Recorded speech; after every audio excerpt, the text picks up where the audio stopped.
the Community Benefits Agreement, which was delivered to City Council on September 24th.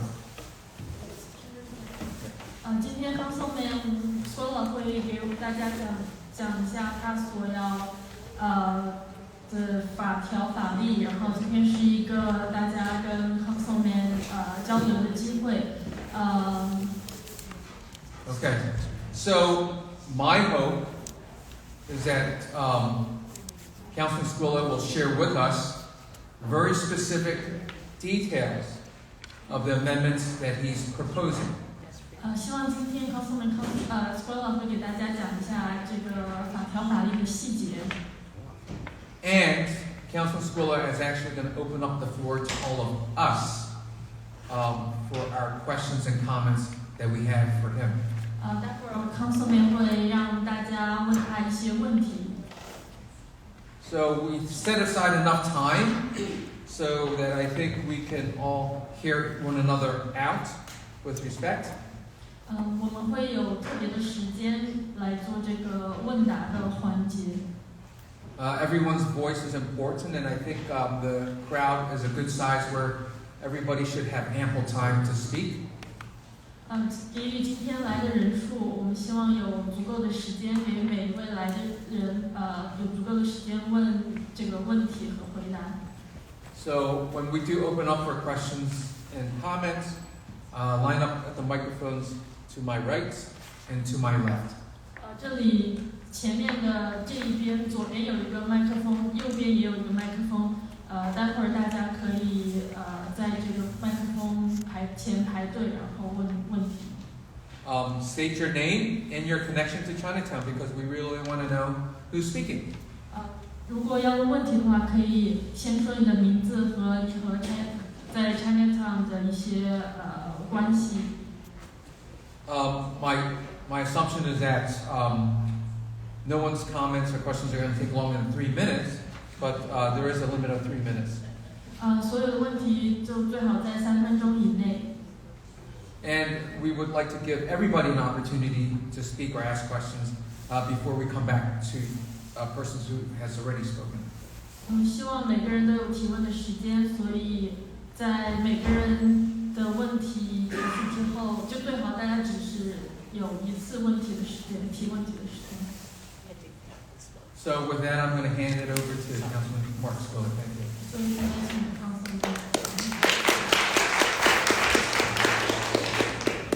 Good evening, everyone. And there is, if you want to hear simultaneous translation, there is some headsets over to the left that you could grab to have a simultaneous translation. 这边有就是翻译的机器，如果大家想要听翻译的话，可以去拿一下。Thank you, and thanks everybody for coming out here this evening. I wanted to come back out to Chinatown to go over what the process was, how we got to where we are, and what else is left to do discussing this arena proposal.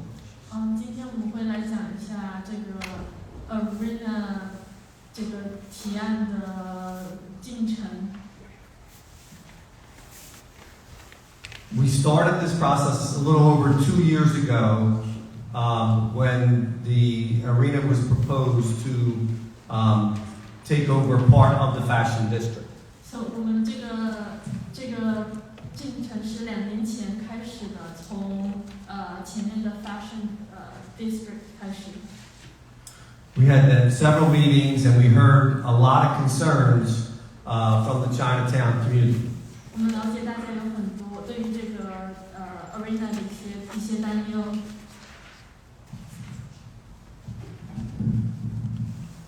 During those concerns, the proposal has changed in several different ways.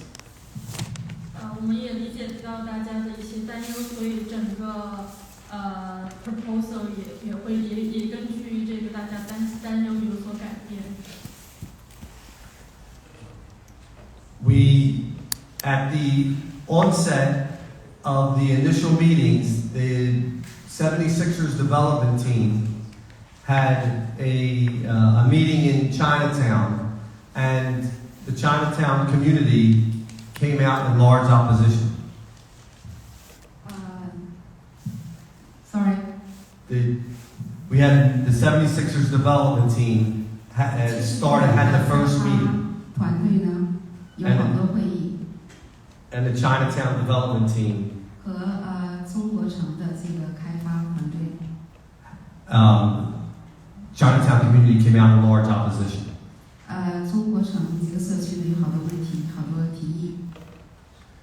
During those conversations 这 with 些交谈当中呢， the Chinatown community and the other stakeholders, 中国城社区还有其他的利益相关者， we went through a process 我们有这个过程，经过这个 to listen and try to understand the concerns from all the stakeholders. 听取，还有就是所有的这些利益相关者的这个意见。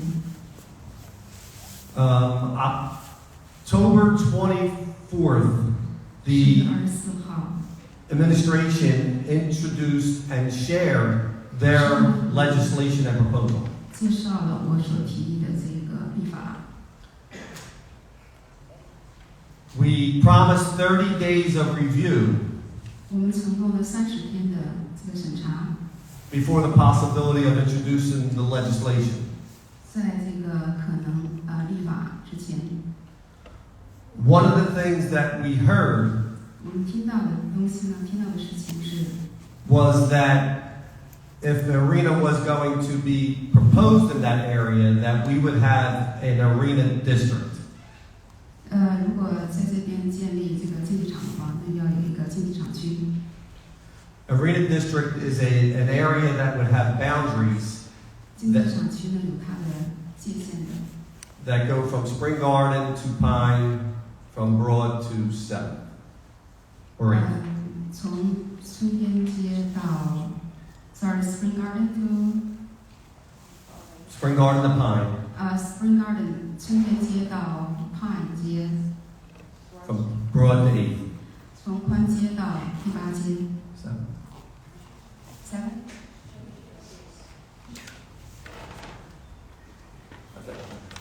It's 7th or 8th, one of them. OK Broad and 7 OK 宽街和第7街。 The idea was that the arena developers would pay money into that arena district so that the community could decide how to spend those resources to offset the impacts on them. 这个竞技场的开发商呢会付钱，然后呢，这个社区呢就是可以用这个钱来抵消看一下这个竞技场所带来的影响。 That was not in the original legislation or community benefits agreement. 这个是没有在原来的这个提议或者是这个协议里面的。 We negotiated with the mayor and the council president's office to add resources into the community benefits agreement to allow the arena district to exist. 我们呢和市长还有这个市议会主席的办公室有商讨，有增加资源，就是增加给那个福利的社区福利协议里面有增加一些东西。 We also heard challenges from small businesses. 我们也听到了小企业主面临的一些挑战。 And the concern from impact on both construction and on event nights. 对于建设还有对于这些竞技活动的夜晚所带来的一些影响。 Part of the community benefits agreement was to set up a business interruption fund. 这个部分的这个社区福利的协议呢，就是成立一个这样一个干扰的基金。 The mayor, as she made negotiating with the 76 Development Corp, set up other resources that are more of a citywide support mechanism. 市长呢和71路人开发公司呢有建立一些其他的资源来增加来支持这个项目。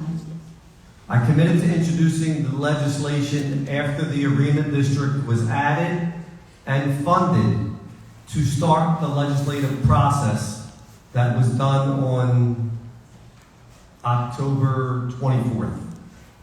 我持续呢有增加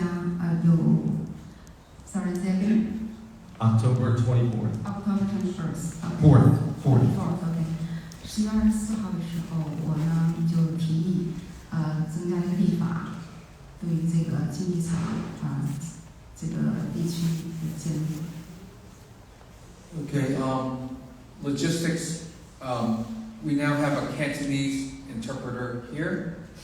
If anybody wants interpretation equipment for Cantonese language, you can go to the table over there and pick up the equipment. 大家好，而家有廣東話翻譯嚇，邊個要廣東話翻譯嘅可以去嗰度攞個耳機聽，有冇人？ Thank you. The hearing started last week. The public hearings for the legislation and the community benefits agreement started last week, where the administration testified and the 76ers testified.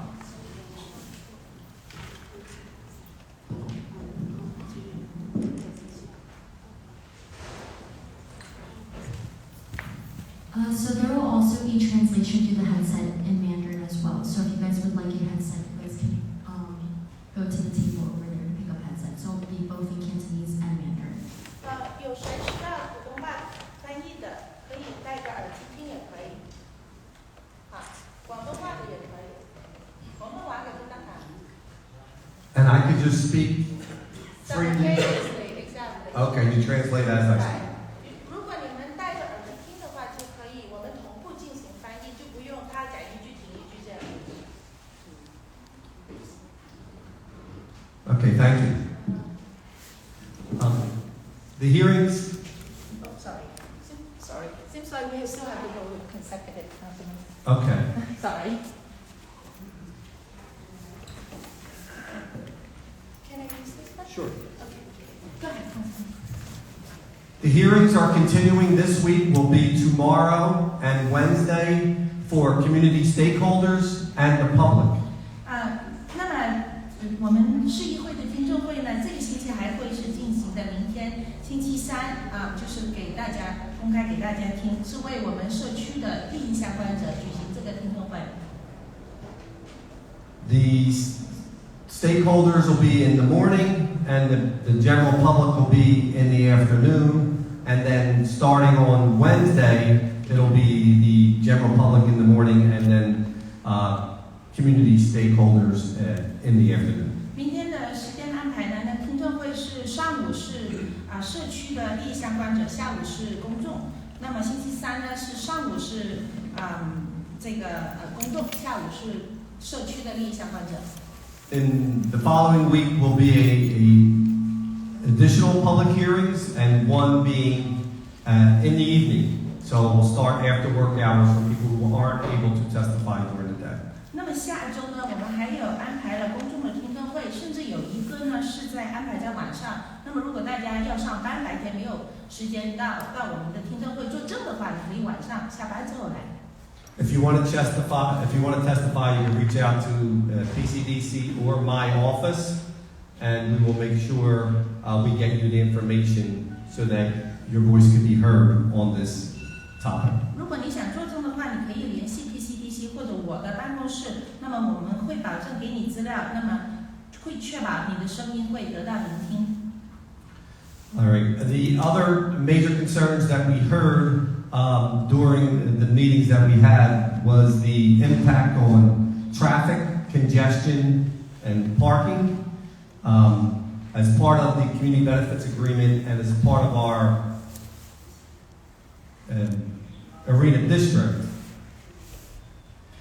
另外呢，在听证会上我们也听到了家担心的就是建这个球场会影响到交通，会导致堵塞，也会导致这个停车非常的困难。也就是我们社区福利计划还有球场区的一个问题。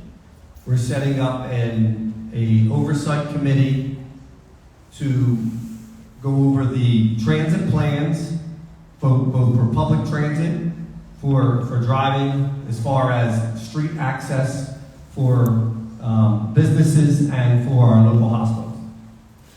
我们设立了一个监管的委员会，会去审核交通方面的计划，有交通方面公众的交通，还有那些私人开车的，还有街道方面如何能够街道如何保持通畅，还有这些是否会影响到医院等等。As part of that oversight committee, both the community and small businesses will be included with the 76ers, Otis and Streets, Jefferson, SEPTA, PACO. 那么在这个监管委员会里面呢，除了这个监管委员之外，还会包括我们的商铺的人，还有 Jefferson， 还有 SEPTA， 还有 PACO 这些机构的代表。PPA, the parking lot operators, police, fire, 还包括 PPA， 还有包括警方， Center City District, the Reading Terminal and Convention Center. 还有包括市中心的一个社区的管理，还有Reading Terminal 等等。This and Convention Center. 还有我们的会展中心。Also would be to understand the scheduling concerns and or conflicts from the community and the arena so they could be done ahead of time. 目的呢是要了解它球馆建筑的计划会不会给我们社区在造成的一些矛盾。The hearings have been very robust in City Council, and a lot of questions and concerns were raised during this process. 过去举行的听证会呢，市议会的听证会一直讨论是非常激烈的，议员们提出了很多的问题。And I expect there'll be additional changes made before a vote would be asked to take place. 我估计呢，在议员们投票之前，会有进一步的更改的。I am open for questions and concerns and seeing how we could look to address those as the legislative process continues. 我是很欢迎大家有什么疑问可以提出来，有什么担忧的可以提出来，好让我们继续进行立法的过程。There'll be some people that will, I think there's 2 stands for people who want to come up and ask questions, and we could start that at this time. 这里有2个麦克风，大家可以上来提问。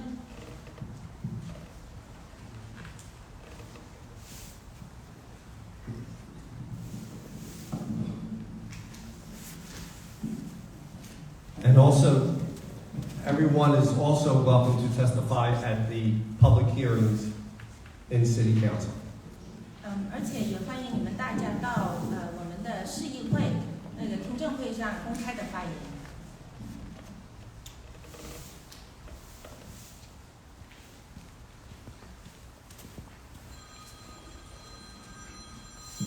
Mike, just state your name and then continue with your 请 question. 说出您的姓名，然后发言。 My name is Michael Chang. I'm the owner of the Sankey restaurant in Chinatown.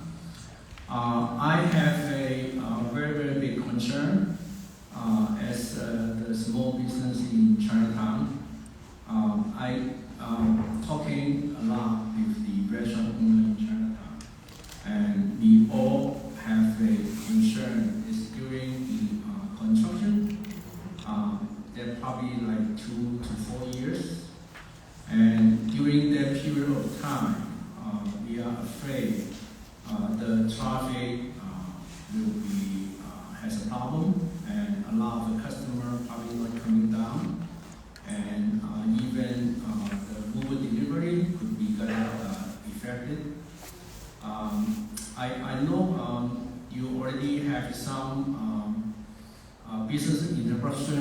funding to help the business. But I don't know how bad the situation will be, and I really want you have a emergency plan if the situation getting very bad. You need to have some idea to help the small business. And if like 2 or 3 years, 4 years, some business they're afraid they probably need to be closed before the window open. Thank you. 大家好，我是生计的老板。我呢就作为小企业的业主，有非常的担心。我也跟唐人街很多的餐馆的老板都谈过，我们大家都非常担心，特别是在这个建筑期间，大概2到4年的时间里面，我们很担心在建筑期间会带来这个建筑会带来交通的问题，可能顾客也不来我们唐人街了，甚至连 Uber 这些送货的车也来不了。我知道你有安排了这个小企业的受到干扰的这个资金，但是我不知道那个情况会多糟糕。我需要您能够有一个紧急的计划，如果情况变得特别糟糕的话，你有什么办法来帮助我们的小企业业主？ Thank you. And we've heard those questions, and if you heard at the council hearings, a lot of the council members had the same questions and concerns, and especially with I believe it was $1.6 million in business interruption fund that we believe should be increased during this process, which I think it will be. But it's also important to not only for business interruption dollars, but how do we limit the interruption on businesses during that process? And if you heard, we mentioned a traffic congestion street access oversight committee that would include small businesses, so they would be part of that committee with the streets department, with Otis, with SEPTA, with the police, with the fire department, to make sure that we're limiting the amount of disruption.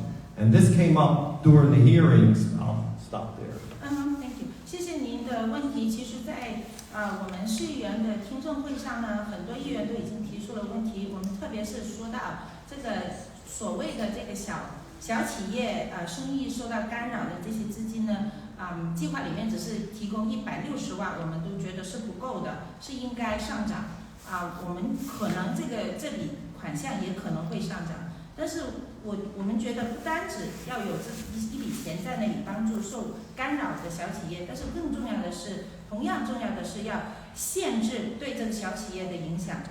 比如说在交通方面街道方面是否可以人们通行等等。所以这就是为什么这个监管委员会上会有小企业的代表在上面，一同跟 SEPTA、跟 Otis、跟消防部、跟警方一起共同对这个项目进行监管。Even during the best laid out plans, there will still be interruption in a construction project this big. So the Business Interruption Fund has to be worked with the small businesses, and the people representing those small businesses have to be a part of that conversation for 2 phases. One is during demo, which is the time before the construction starts. 2, it's really 3 phases. 2 is during construction, where there might be street closures. And 3 is when the arena opens, what happens during events. 是的，大家都知道，这么大的一个项目，即使是最好的计划，肯定还是有就是不妥当的地方。所以这就是为什么除了要有这笔钱来帮助小企业之外呢，我们还需要就是有小企业的代表在这个监管委员会里面，所以呢可以保持大家的这个沟通保持就是说一共有3个阶段，一个是这个东西的拆卸的过程，第2个是建筑的过程，建筑过程肯定有一些街道要封闭，第3个阶段就是球馆开张的阶段。Thank you. Hello, Councilperson Squilla. My name is Max Mishaka. I've had the pleasure of meeting you before. I live just across the street on this outside of Vine. I'm very proud to live in your district. 你好，我的名字是叫 Max， 我就住在这里那街对面就是湾街的这个南部，我是非常能够住在你的区，我觉得很骄傲。I've heard that you have said that there will be consequences to the 76ers and their arena if they fail to meet their lofty goal of only 40% of people arriving by car. Can you tell me more about these consequences? Will they be substantial, or will this just be a cost of doing business? And furthermore, will these consequences go to benefit Chinatown, or will it be like the community benefits agreement where the biggest line item is the mayor's slush fund, or the money goes towards buying tickets from the 76ers, also like more money from the community benefits agreement? Thank you. 我听你解释过呢，就是如果76人队他们达不到他们所谓的这个非常高的目标，说46%的球迷来看球赛都是乘车。如果你说过，如果76人队达不到这个目标，会有这个后果的。我想了解一下，你是否可以详细的说一点？这个后果是怎么样的后果？很严重的后果吗？还是仅仅就是等于生意里面他们经营里面的一部分的花销？而且这样的后果如果对他们做出惩罚，这个后果会对我们唐人街有利吗？我们知道这个所谓的社区这个福利计划里面，其实很大一部分都是给了市长他的那些大的计划的。We are currently working what we're calling a clawback provision, which is when the oversight committee has those recommendations, and one of them was public transit 40%. Supposedly 40% is what the number they have to meet. What happens when you don't reach those numbers? So a clawback provision would be an amount of money that would go back into the CBA to address those concerns. Now, we're not sure if it goes into the CBA, or does it go to help promote SEPTA, or does it go to some other entity that would be able to hold the Sixers and the arena folks accountable for not reaching what those goals are. But where that money goes, and really the amount, like you said, is it a nominal amount? It's the cost of doing business. We don't have an agreement on that at this point. But there has to be something that is what we're calling a clawback provision that would say, if we don't reach these lofty goals, which some people say that you never could reach them, what amount would that equal? Is it $100,000, right? Is it something other than that? We haven't come to an agreement on that. 我们呢就是现在有了一个条款，就是说，如果当这个监管委员会收到一些建议，知道，比如说一定这个球迷一定大概40%要就是驾车来的。如果76人队达不到这个目标的话呢，应该给他们要罚他们款，这个款项会加入到这个 CBA， 就是社区福利计划里面。但是到底这个金额有多少呢？是10万呢，还是多少？这个金额最后虽然加入这个社区福利计划，但是到底这个额外的对他的这个罚款是拨给 SEPTA 呢处理问题呢，还是拨给什么机构呢？来，比如说有些机构能够对76人队实行要求他们对负责等等。关于这些方面，我们还没有达成协议。At what point will this be sorted out? Will there be time for a public comment after you decide what these consequences will be, both you and the rest of the group? Or will that be after the arena is already under construction? 我想您刚才说的这些事情，到底什么时候能够梳理好呢？是不是在我们公众发表言论的时候，就会梳理这些事情，还是76人队开始建的时候才开始说这些事情呢？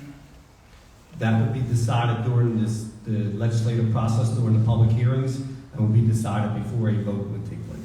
那刚才这些问题会在立法委员会举行听证会的过程中进行梳理，会在公众发言的过程中进行梳理，一定会在他们议员们投票之前梳理好。Thank you very much. Hi, Councilmember Squilla. My name is Kai. I believe we've met a few times before. I grew up going to Chinatown every single day. I went to Folk Arts Cultural Treasures Charter School, and now I work in Chinatown. I'm co-founder and staff member at the Gender Arts Center, the Community Arts Center in Chinatown. My question is that you pledged that you would give this community 30 days to review any arena legislation before you introduced it. We have not yet seen your legislation on the zoning overlay for Chinatown or the special services district. 是这样的，我的名字叫凯，我之前跟你见了好几次面。我是在唐人街长大的，我小的时候是到那个 FAX 那里上学，现在我在这儿工作，我也在这里创建了一个艺术中心。之前你说过，您会给我们唐人街的社区的人对于您这个立法的草案提前30天让我们看，但是我们事实上还没有看到，还包括那个 zoning overlay 就是那个社区的划分那些计划，我们都没有看到。Sorry, I didn't finish my question. Are you going to provide 30 days for public review of these pieces of legislation? Will you delay the movement on the other 11 pieces of arena legislation so that all the relevant legislation can be considered at the same time? 您是否会提供我们公众30天的时间，可以看一下您的这个立法的草案，是不是把那11篇的这个立法的那个部分都关于给他们的这个听证会是不是要推迟一下，这样让大家好有时间看，而且对这些立法的整套可以一起的进行考虑。My commitment was that once we received the legislation from the administration, we would commit to 30 days before introduction in case we saw something that we wanted to change or we saw something that wasn't in that legislation that we thought needed to be in it in order to introduce it. So that 30 days was to review the legislation and look at what we thought we heard from the community to make sure we would put those things in the legislation before introduction. There will not be an additional 30 days every time an amendment or a change is made to the legislation. 我说的那30天呢，就是当我从政府部门拿到这个立法的草案之后呢，我们可以在介绍给市议会进行讨论之前，有30天可以大家进行审查一下，主要是看一下我们之前从社区里面得到的反馈意见是否有把大家的意见纳入这个草案这个起草的立法的草案里面有什么东西是就是缺失的了但是并不等于说每一次我们对这些草案做一个更改等等的都会要增加这个30天审核的时间。But saying that, there will still be public hearings on that legislation and comment on that as we work through the process before it would be voted on. 虽然刚才我这样说了，但是关于对于这些立法的草案呢，我们这个市议会还会继续进行这些讨论。另外呢，还会举行公众的听证会，大家也可以去进行提意见。然后呢，市议会的议员才会去进行投票。The language in the overlay bill is on Legistar, but I'd be happy to email it to you or anybody else who would want to see what that legislation does. 另外呢，关于这个社区这个区的划分等等的那个草案呢，我很乐意把草案发给你或者任何感兴趣的人，可以进一步了解一下那个立法的草案是关于什么的。A quick synopsis was to have inclusionary zoning, to limit some uses by right, which was like nightclubs and some adult and smoke facilities, and also limit the size and bulking mass of properties and businesses so that we could keep the small business feel in the Chinatown community. 关于那个划区计划里面呢，其中的一部分主要是要限制某一些商业，比如说夜总会啊，一些就是吸烟的场所，限制一些那样的商业，也要限制呢，就是物业的大小，生意的大小，目的呢，就是要保持我们这个社区有一种就小企业的这种感觉，这种氛围。Just another follow-up question or point of clarification. You did give us 30 days notice in advance of the original, initial legislation, but then you changed the mayor's legislation, so that wasn't actually 30 days before the official legislation. So I just wanted to clarify or get clarification on what the 30 days actually means. 我想澄清一下，您其实的确有给我们就是提前30天的通知，但是呢，后来你又把市长的那些立法的草案又有更改了，所以情况是这样。Okay, thank you.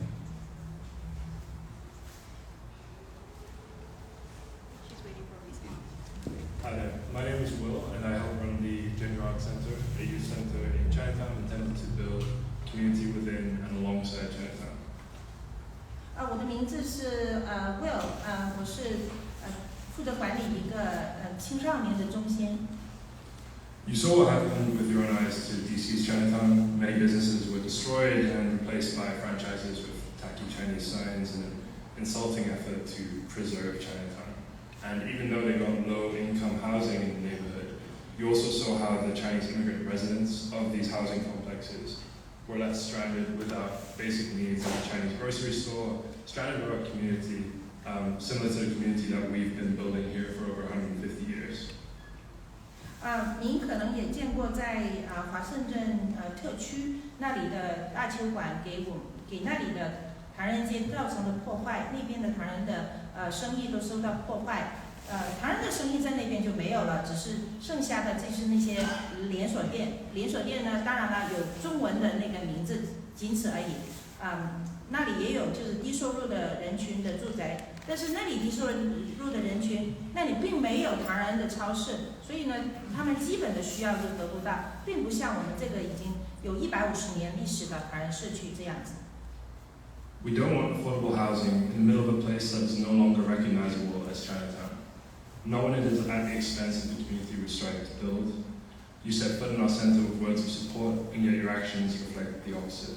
So can you explain the discrepancies between your words and your actions in both the content and the delivery of this legislation? And further, can you clearly explain your plan to preserve and protect the community that you serve, the community that has expressed very clear disdain for this development? 就是说，如果一个社区已经一个是面目全非，根本不是唐人街的唐人这个华埠的社区，这样的社区里面，我们并不需要一个所谓的就是可以住就低收入的这个住宅，因为这个社区已经是面目全非了。您的行动还有您所承诺之间呢，有很大的差别。你是否可以解释一下，清楚的解释一下，你有什么计划能够保护我们华人的社区？ Yes, I said all along that if I felt that if we couldn't put enough protections in place, and whether it was through legislation or through the CBA, that I would have a hard time introducing that legislation. So what we did was by creating the Chinatown cultural overlay, we feel like we put a lot of protections in place to prevent things that happened in other areas. And again, through either bulk and massing so that the small business community would still be able to thrive. Where that if a property is over, right now it says 1,000 square feet, that would automatically trigger a variance, which means it would have a meeting with the Chinatown Community, RCO, and then have to go to the zoning board. The inclusionary zoning would include 10% of affordable housing in any new development over 10 units. 我之前也说过了，如果我们不能够通过这个社区福利计划或者别的途径来为我们保护我们的唐人社区，我就不能够就是向我们的市议会提交这一份的立法的草案。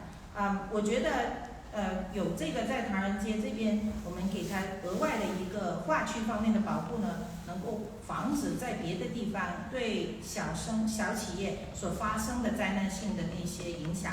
比如说，如果一个物业是超过1000平方尺的话呢，它自动就会导致了一些接着下来的一些它要做的一些措施，比如说要跟唐人部的代表唐人部的这个社区的组织开会呀，要去市的那个区的那个委员会那里得到许可等等。We're also working with consultants on what is called a TIF, which is tax incremental financing, where the belief of increase in assessments or values in properties because of this project, that it would make the properties around the area more valuable, that the increase in those values would be able to stay within the community. So it would be paid to the city would then put it back into the community so they could do things that they think would offset that cost and have the ability to use those resources to prevent displacement or gentrification. 另外，我们也跟一些商业顾问讨论过，可能会有一个叫做 TIP 的这个计划，也就是说，在球馆周边的那个社区呢，那些物业它的那个物业税，它的价值可能会升高，它价值升高，那个地税可能也就增加了。但是这个地税纳入到市政府里面，市政府里面又会反馈给这个社区，能够对社区带来好处的。And actually, with the overlay, we are intending to not have that tied to the arena legislation, so that even if the arena doesn't pass, the overlay would still be there for protections in the future, no matter what new project will be proposed. 另外呢，我想说一下，就是关于如何保护唐人社区这个额外的这个划区的计划呢，我们是不打算把它跟球馆的建设捆绑起来的。也就是说，即使以后球馆建不成的话呢，我们仍然会有这种特别在唐人社区方面这个区方面的这些规定。那么也就是说，会保护以后未来我们的小企业都一样不会受到影响，无论这个球馆建不建得成。Just a follow-up. So a lot of the protections that you're talking about, the consequences you're talking about, seem like they'd be very retroactive in the sense that a lot of the damage to the community would already be done, and then there'd be some kind of response. Do we really think, and can you honestly say, that the protections that you're talking about in the legislation would proactively stop communities and businesses being detrimented by this construction? 我想了解一下，就是您说到的对这个社区保护呢，好像都是那些都是反应性的一些保护措施，也就是说破坏已经造成了，然后再有一些反应。你是否能够说得清楚一点？有没有一些积极的预防性的措施，防止我们的社区还有我们的商业会受到影响？ Yes, I do believe that it will offset any challenges in that this would pass before legislation on an arena would pass, and arena construction probably wouldn't start till 26. So this would already be in place before this, and if the arena legislation didn't pass, it would still be in place to put those protections. Do you need the overlay? Yes. 是的，我想说，因为我想说的是关于这个 overlay， 就是这个给我们唐人社区带来的分区方面的特别的保护呢。这个首先会在议会通过，然后关于这个76人球馆通不通过，那是另外一回事，那是后来再说的事情。所以即使那个球馆的计划不通过，我们还是已经有这个给保护我们唐人社区的这个划区的这个立法会先通过。Thank you. Hi, my name is Jenny. I live right across the street from this church. So thanks for being here to take our questions. My question today is about SEPTA. So I take SEPTA every day, and we've been seeing it in the news that SEPTA is in a crisis and is proposing to raise fares and reduce services for many Philadelphians, and Chinatown and many of the people in this room rely on SEPTA for their basic needs. The Sixers' proposal calls for SEPTA to increase services late at night in order to accommodate their fans and to reduce the number of people driving to games.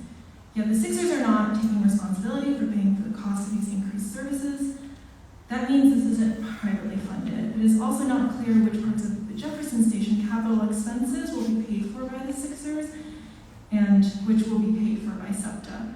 So again, it means it's not really fully privately funded. So how can you justify spending limited mass transit resources on this private project that most Philadelphians oppose, while SEPTA is at risk of entering a death spiral caused by raising fares and reduced services. 我的名字叫 Jenny， 我就住在这里，住在教堂对面。谢谢您在这里接受我们的提问。我的问题呢是关于 SEPTA 的。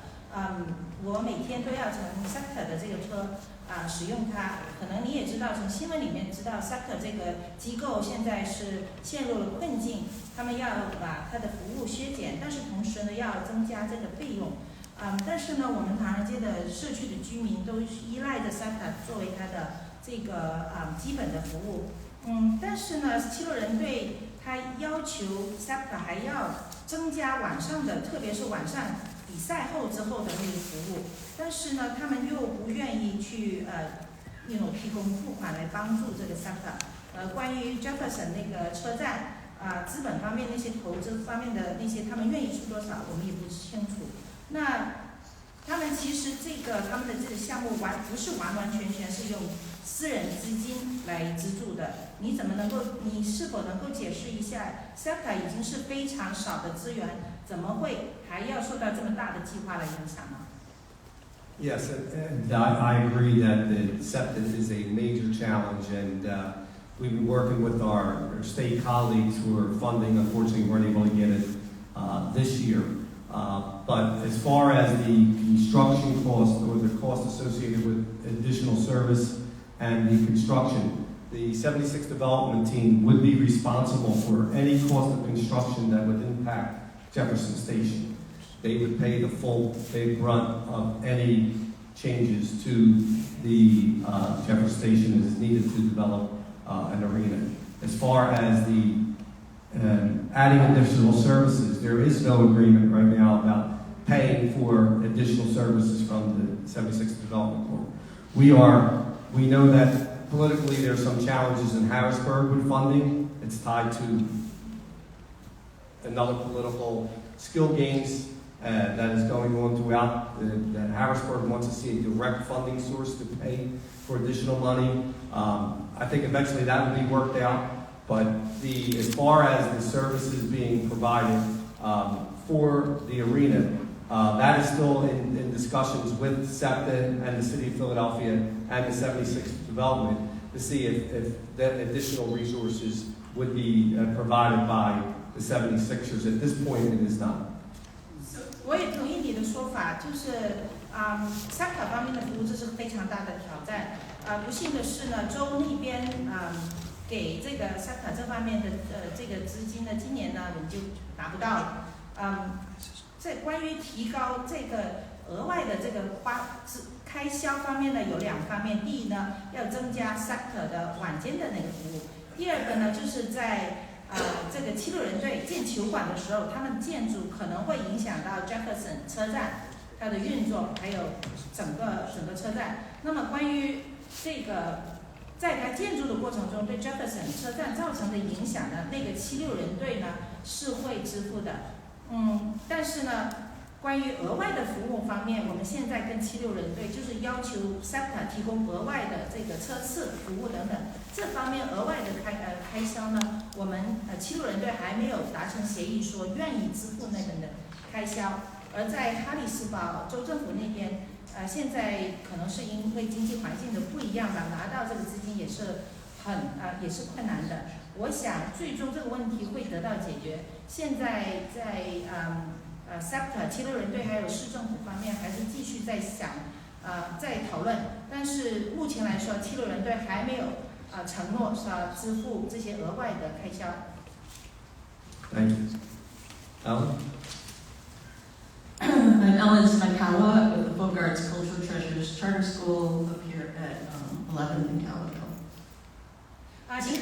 你好，我是 Alan， 是这个 Dax 学校的我们的学校是在11街还有 Calico 街。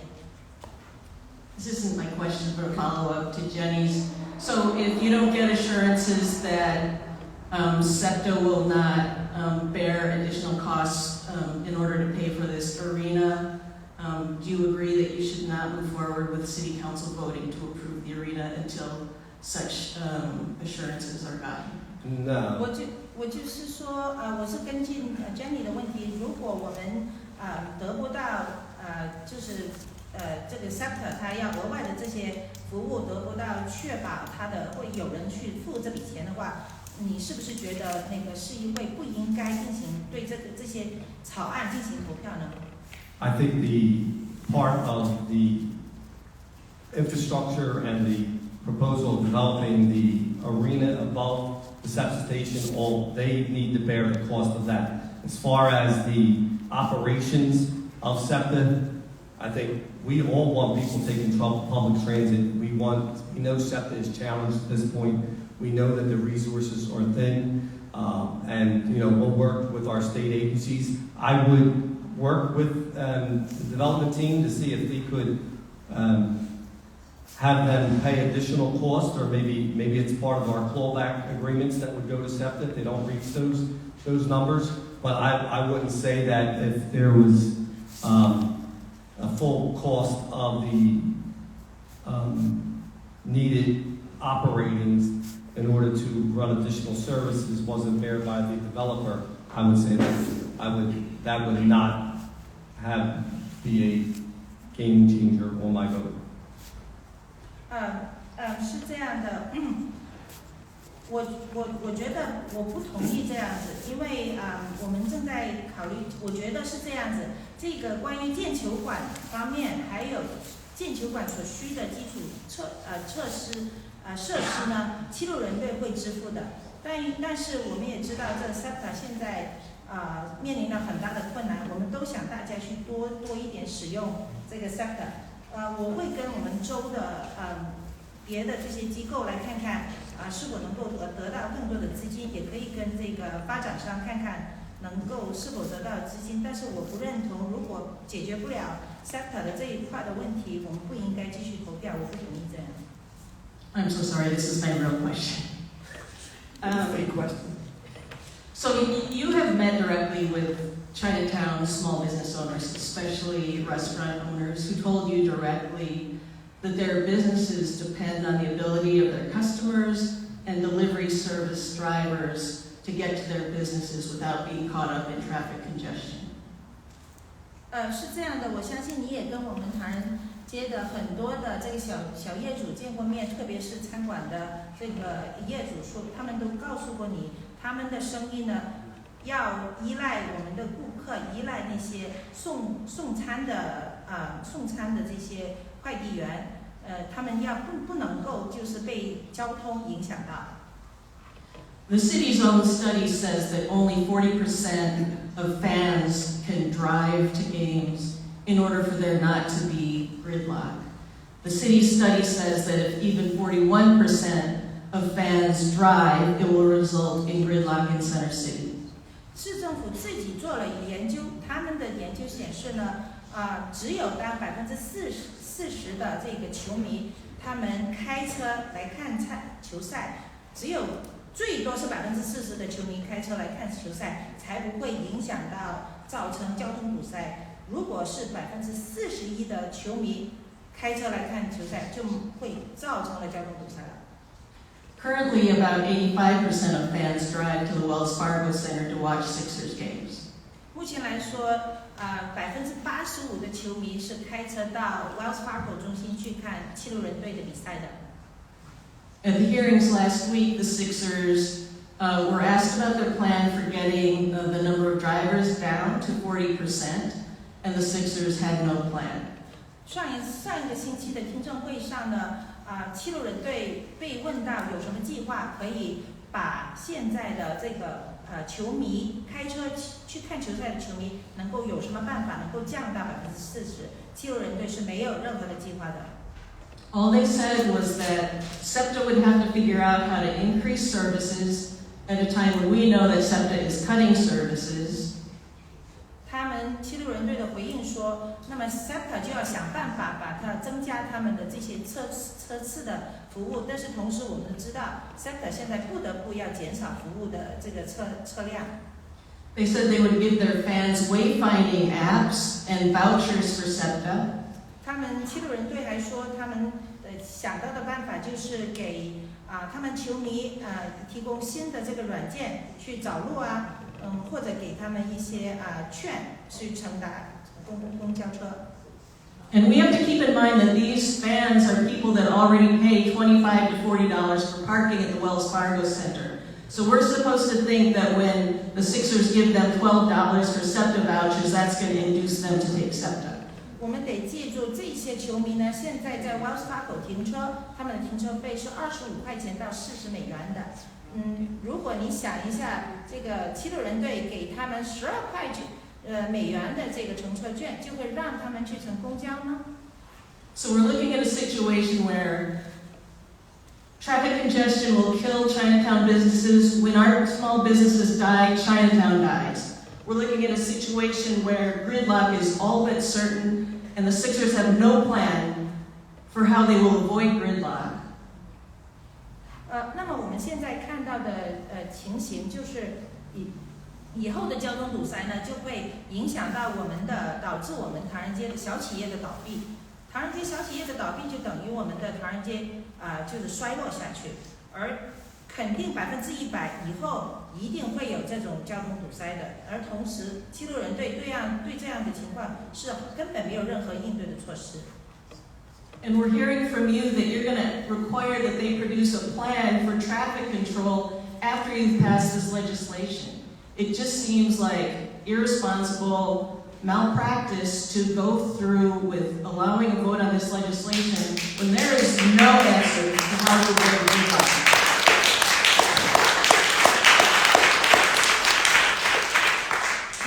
您说过，您会要求七六人队在你们议会批准了他们建这个球馆之后呢，要他们有一个计划来如何控制交通堵塞。那么我觉得在你们议会投了票批准了他们建球馆之后才这样做，那是非常的不负责任的。That's the question. Are you going to do malpractice is the question. No, I'm not going to do malpractice. But what we did was, it's not only taking the Sixers' word or putting a planning team together after the fact. We also talked to other municipalities who had change of stadium venues, where they had venues that were out mostly in a auto-centric parking lots, where you had seas of parking lots. And we talked to those folks, how did they get people to change their behaviors from driving to an event to taking public transit as an event. I think we as a city need to look at, we're going to be a transit-oriented city. We want people to start taking public transit, and we want them to be able to use public transit as a means to get places, whether it's public transit, biking, or walking. They came up with a plan where now one place in particular, we talked to Milwaukee, we talked to Brooklyn, we talked to San Francisco, and they went from 90% drivers to events to now 50% taking public transit, right? And how did they do that? They did that through 3 separate ways. They did it once through creating a working committee to come up with these options of how people did it. We had the arena folks, at least for the first couple of years, pay for passes for transit, an all-day pass for the day of your ticket. They also did it through prepaying for parking, so that people who are parking know exactly where they're going. And they did it through having designations of where people would park. In other words, if you lived north of the arena, you would park in a parking lot north of the arena. If you lived south of the arena, you would park in a parking lot south of the arena. So this way traffic would not cross each other during exodus of those events.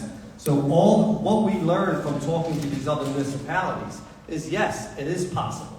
And yes, they did do these reports and studies after they passed their arena legislation. So yes, I do believe it is possible to do that, and I do not believe it is malpractice. 是的，其实我们不仅仅是说投票之后再建立一个控制交通的这个计划的团队。我们也看了，我们也取见了向别的城市去学习，比如有些城市把他们的球馆大家球队那些球迷都是开车去看球赛的，后来那些城市就把那个球馆换到了就是别的地方，但是也能够让球迷改变他们的行为，从只是开车变成了愿意乘公共交通。我们就是想了解那些城市是如何做得到的。我们去过的取经的城市包括 Brooklyn、三藩市、Milwaukee， 他们那边呢原来球迷是90%开车，后来呢变成了有50%的球迷都愿意乘这个公交。他们渠道这种改变的主要是通过3个渠道。第一个呢，就是组织一个委员会，让他们想到各种的解决办法。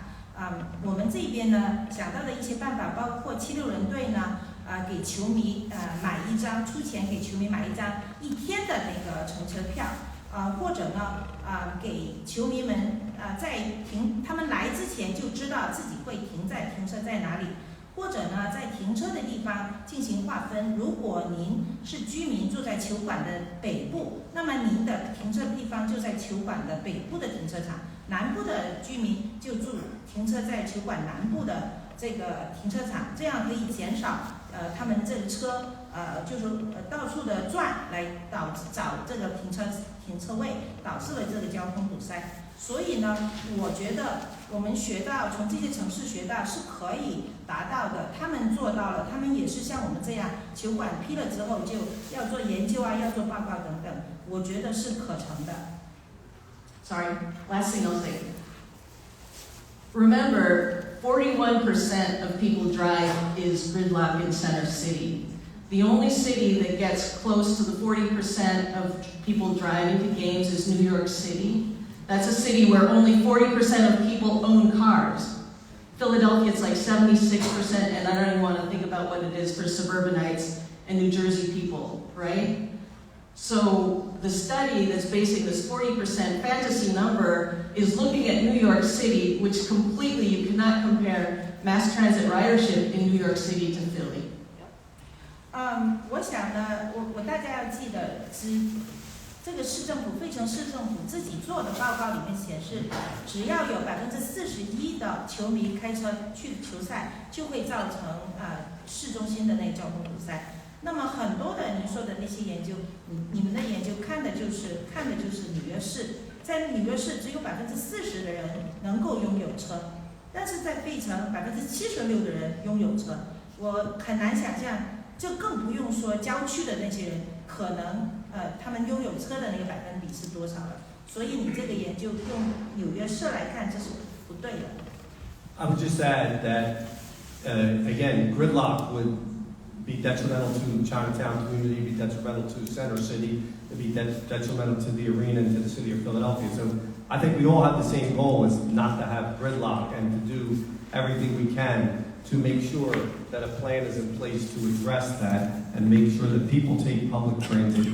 And as we as a city grow, I think we want to encourage people to get around our city in other means than driving. And I think that all the messaging that goes around that will say, if you're going to go to an arena in Center City in Philadelphia, you do not drive. 对的，我们也不希望这个交通堵塞影响了我们的唐人街。我们随着我们的城市增长，变得越来越多的人口，我们也鼓励大众多一点使用这个公共交通。反正我们给公众的这个信息就是说，如果你要去看球赛的话，不要开车。Okay. Just a note of logistics. Our interpreter needs to take a break, but I want to say that we do have simultaneous translation. Whoever needs it, again, there's headsets over there. And because we have 8 people still waiting to speak, we still have time, but we still have 8 people waiting to speak. We have Mandarin interpretation simultaneously with the headsets, right?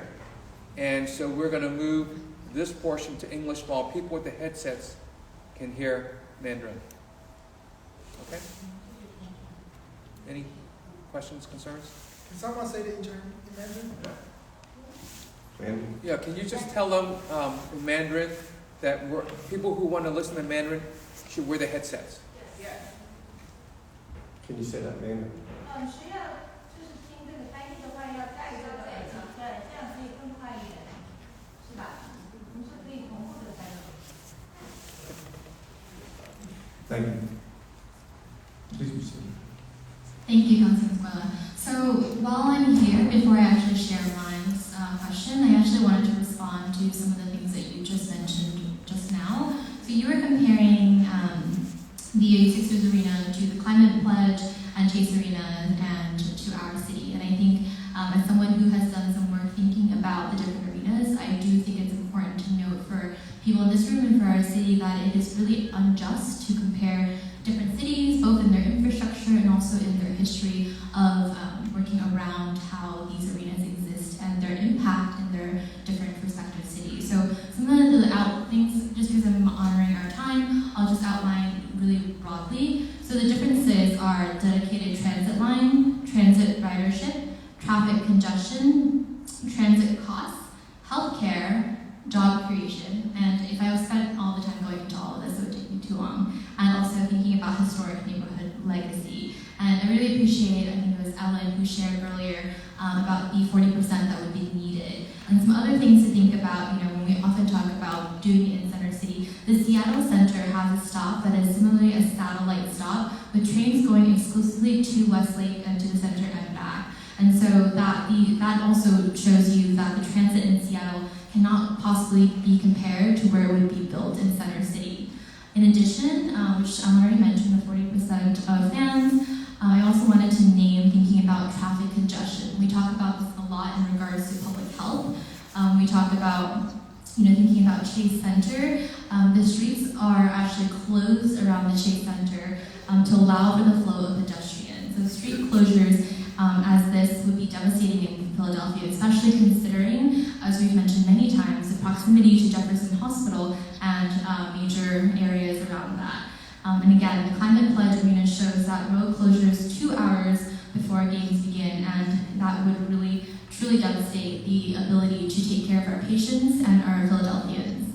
I can share more information with you in private about all the different things, but also just wanted to reiterate that I do think it is deeply unfair to compare our city to other cities like Milwaukee, like Seattle, like New York City.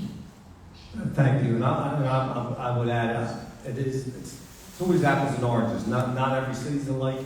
Not every arena's alike. All we could do when we were looking at and studying this is to go around the country and look at how other people. We could even look at Europe, right? But they're also different than we are. So there is no apples to apples comparison. Say, this exactly worked here. That's why Philadelphia is unique. Also, on street closures. The street closures are, at least as far as the traffic and transit operations are being discussed now, are not closing 2 hours before and after a game in Philadelphia, at least from the CDR and the community conversations that we have. So I know that once it happens and people could say, all right, this is your plan, but the plan will never work, right? And I think the hard part about it, if you had a crystal ball, it would be easy and see how it happens. But the hard part about it is making sure you can adjust. And part of that is having this oversight committee that we're working not only during demo and construction, but also will still be working during street access and parking and transit operations throughout the whole time that the arena is built and when it opens. Thank you. I have a lot I could respond to that, but I also just want to add, when we think about hospitals, one thing that I didn't get to mention is that Mission Bay does not have a level 1 trauma center, and Jefferson, again, this is really important to emphasize for our Philadelphians, Jefferson is the only level 1 trauma center south of Girard and east of the Schuylkill.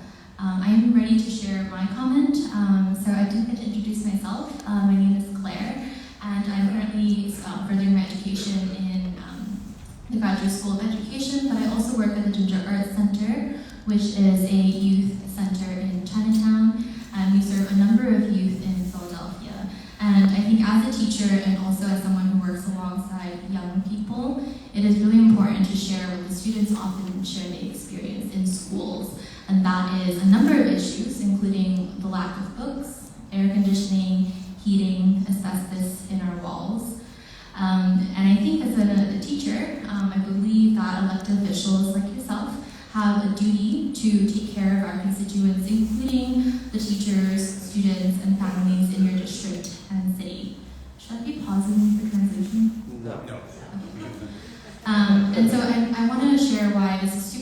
to me as a teacher and as a person living in the city. So I also want to preface by saying that all the amounts are estimates because we cannot know what the arena will be worth in 20 or 30 years if the Sixers even stay that long.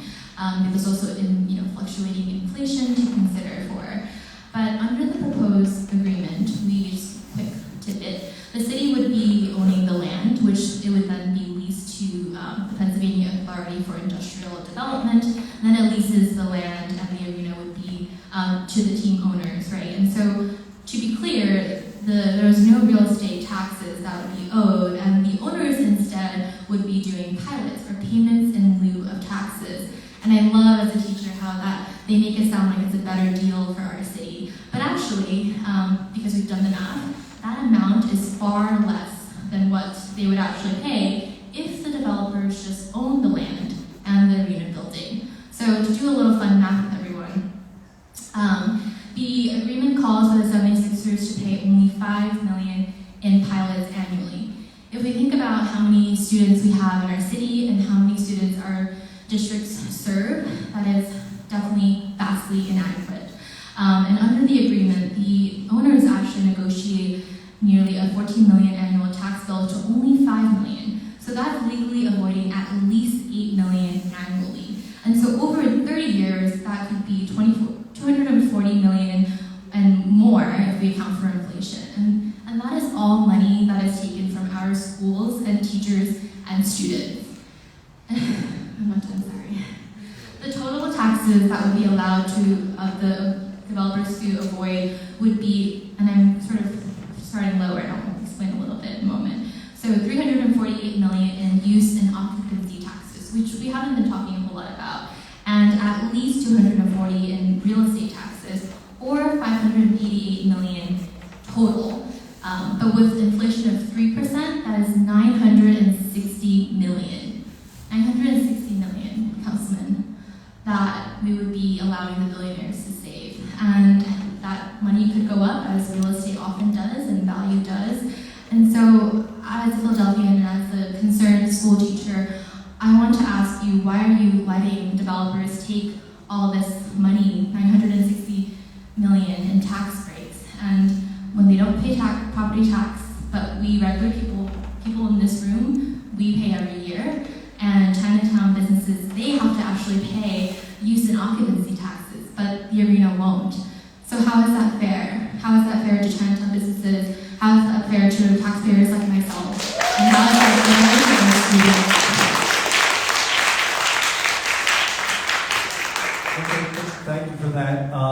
First of all, there's a state law for arenas and stadiums that follow. Stadiums and arenas never paid any taxes, a lot of times because the municipalities built them, right, to attract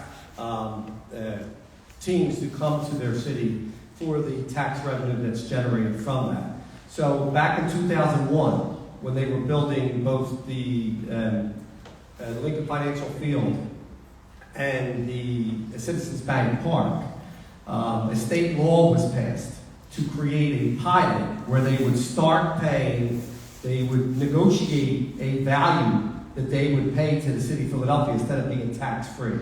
And in this pilot agreement that the mayor has agreed to with the 76th Development Corp, there is UNO taxes that are paid as part of that, right? It's $5 million in real estate taxes and $500,000 in UNO. It averages out to like $6 million a year throughout the course of the 30 years. Every other arena throughout the Commonwealth has the same format. If you're saying they pay $500,000 a year in UNO, which they're going to pay, and they give up their right to move for those 30 years, whatever development that is there now, they only pay $1 million a year. So the gallery that's there, right, that and the other property, which was the Greyhound Station, together only pay $1 million a year. So we are getting a lot more resources and a lot more tax dollars to the city of Philadelphia than if nothing happened. But if somebody was to build a high-rise there, say they build a high-rise tower, say retail on the bottom with residential above, right? UNO tax is only on commercial space. It's not paid on the residentials. So you would pay a lot less in UNO if somebody built a $1 billion tower there that had residential space there, right? And plus, they would get a 10-year tax abatement, which means they would pay zero on those taxes for 10 years. So if you're really looking at the numbers, you have to be able to understand, first of all, what's the value of an arena once it's built, and we don't know what that is, right? If you're going to sell it to somebody. And so the goal by the state was forcing these developers to come in and work out a pilot with the city of Philadelphia so they can be guaranteed a income where we know now, we're seeing throughout Center City, where people are appealing their taxes, the commercial office buildings, right? Their values are worth a lot less now. So you're going to see a reduction in all those taxes to the city of Philadelphia, where you won't see that with this pilot, because that's a guaranteed amount that they have to pay. They have to pay for the life of their lease. Claire, may I ask you to let the others? And no, Claire, too, if you want to... Don't go away, but... Yeah, and we can talk, and you can email me, and we can get together and set up a time to talk and go over those numbers if you like. And anybody else that, if you didn't get a chance to ask the question, feel free to either get it to PCDC or email my office, and I'd be happy to answer those questions to you. My name is Barbara Wolf. I'm a psychologist. I've been working for close to 3 decades at Children's Village as a consultant psychologist and mental health consultant. Children's Village is a child care program serving infants through school age, over 430 children. We're bigger than some of the city's elementary schools. And we provide 12 preschool classrooms for Head Start, pre-K count, Philly pre-K. It's a great facility. Some of our board has voted to oppose the arena for many of the concerns people have mentioned here. Congestion, gridlock, whatever.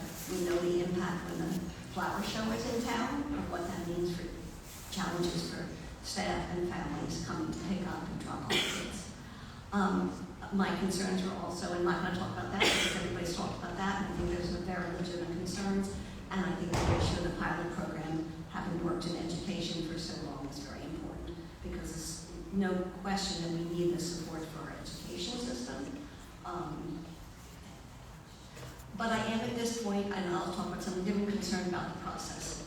Because as you speak as if this is going forward and you're going to present in the legislation and that you're working very hard to sweeten the deal. And some of the things with the overlay may be good opportunities to make it more positive for Chinatown, but it seems to me like you're sugarcoating a bitter pill that you're asking the Chinatown community to swallow. And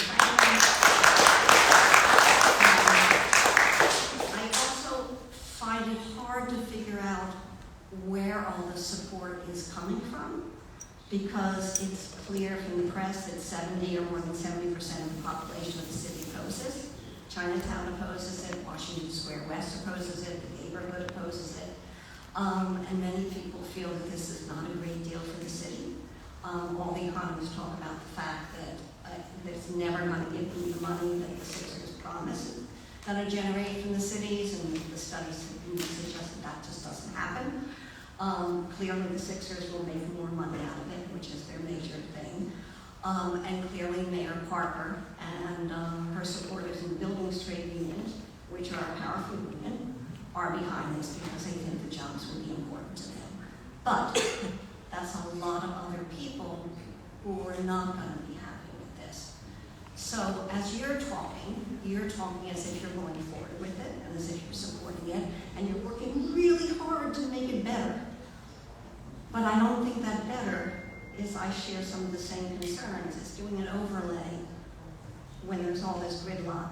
What does that do? And what does it do for multiple years of congestion, multiple years of construction? What does it do to the disruptions of Jefferson Station when the construction's happening? That's a major transportation hub. What happens to all that if it's still going on when the FIFA soccer is here? I happen to be a soccer fan. I mean, I'm a Sixers fan too, but not so much anymore. So my question is, what Maybe is they the want to process? Yeah, I saw my Dr. J. Bobble. But my question is, what's the process now?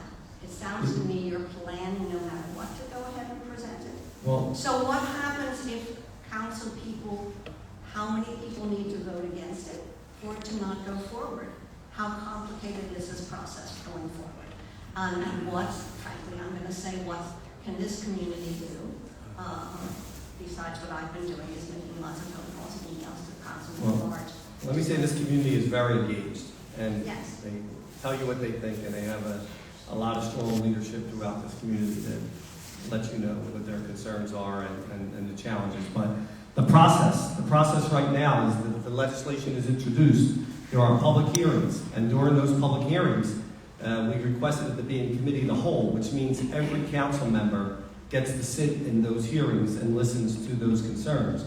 And every council member will then get to vote whether it should come out of committee or not.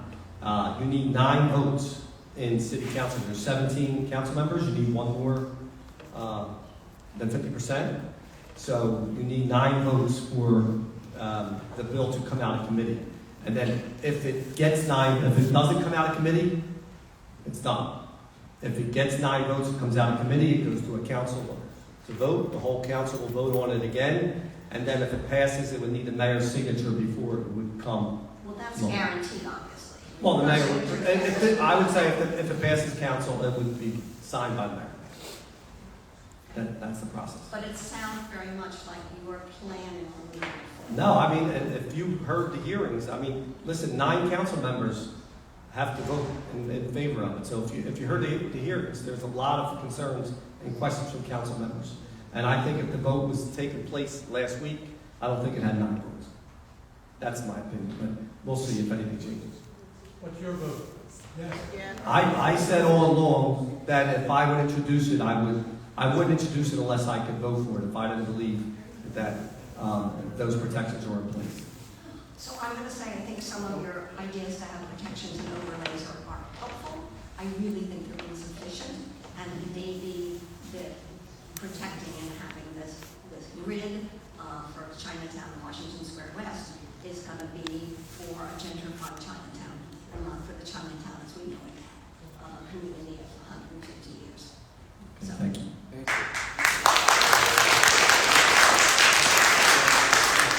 So just a reminder, we do have a 3-minute time limit for each speaker. I think we've allowed folks to go over that, but we still have 6 people to speak. So let's keep it to 2 to 3 minutes, okay? So everybody gets a chance to speak, because we're past the 8 o'clock hour, but we're going to keep going so the folks here standing have had the opportunity to speak. Thank you. 尊敬的市议员，谢谢你回答我们唐人街社区的疑问。Thank you, Councilmember Squilla, for answering our questions.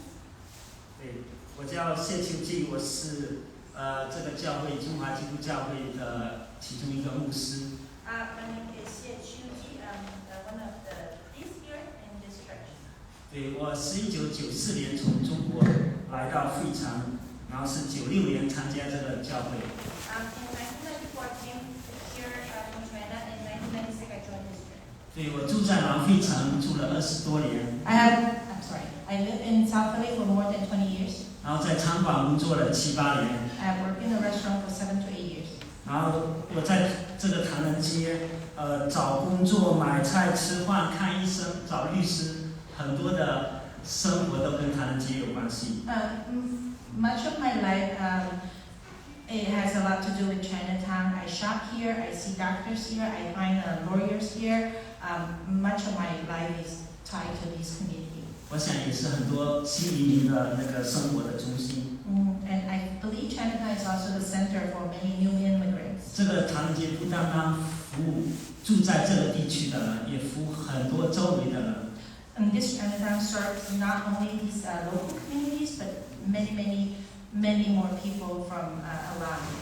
我在这个教会工作也有15年了。这个教会每个礼拜天、每个礼拜都有固定600个人以上来这里聚会。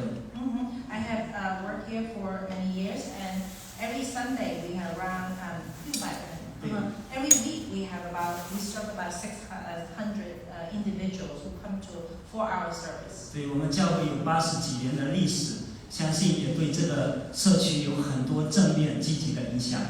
Our church has more than 80 years of history. I believe that we have bring a lot of positive impacts to this community. 我很爱这个国家，这个城市，也很爱这个唐人街。I love this country, this city, as well as our Chinatown. 我现在住在机场南边，每一次开车来唐人街工作的时候，比赛的时候，高速公路上95号高速公路上都会塞车。So I now live near the airport. Every time there are games in the area there. When I drive through the highway, there was congestion. There has been congestion every time there are games.